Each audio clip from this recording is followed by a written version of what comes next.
এত ব্যস্ত কোন যাচ্ছিস তুই? আরে কাকা কয়ে না সে ডাঙ্গার ভিতর সাপ, সে যে সাপ না এলো কান লাগেনি, সেই সাপুরে ডিজিটাল সাপুরে আনতে যাচ্ছি। কি সাপ? সে সাপের নাম জানি ফনা, সে এত বড় ফনা। ডিজিটাল সাপুরের নাম শুনছি, ওই ধরে সে ডিজিটাল সাপুরে আনতেছে। আর এর ভিতর সাপ তো বই যে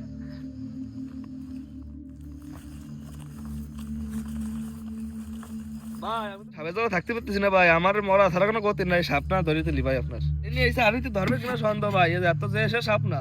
কি সাপ? তোমার দাঁত হবে গুরু ভাই, সাপ না ধরে দিলে আমার আজকে বাড়ি ঘর বন্ধ হয়ে যাবে। তোমার সাপ ধরে দিতেই হবে, কোনো ই হবে না। তোর সকল মনের বাসনা আমি পূর্ণ করে দেবো, হ্যাঁ। তোর কোনো ভয় নাই। বহুত দিন যাবো সাপ ধরা ছেড়ে দিছি, তাকে সাপ কে বা নতুন করে ধরতে যাবো? কি চল চালাবো?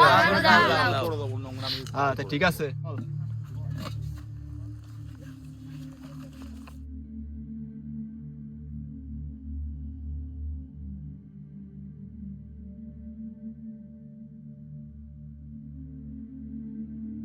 সাপ কোন জায়গায়? তা ওই চল। জায়গা করবো, ওই সামনে সামনে সেই জঙ্গল করবো, এই জায়গায় এসে বিশুদ্ধ সাপ দেখছি আমি। কোথায় বল? ওই সামনে জবের ভিতর ওইখানে সাপ। তাই আয়।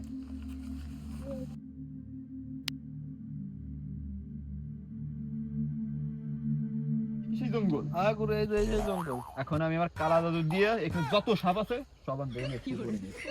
নিয়ে আই দিন তাড়াতাড়ি আয়, ওই জাদুর বাক্সের ভিতরে আছে সব সাপ। এই আমার হাড়িটা দে, কাল লাগেনি। এই যে গুরু, এই যে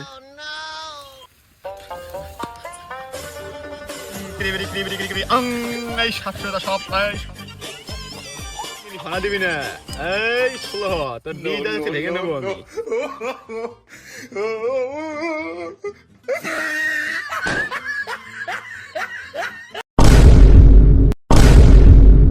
哎呦我的妈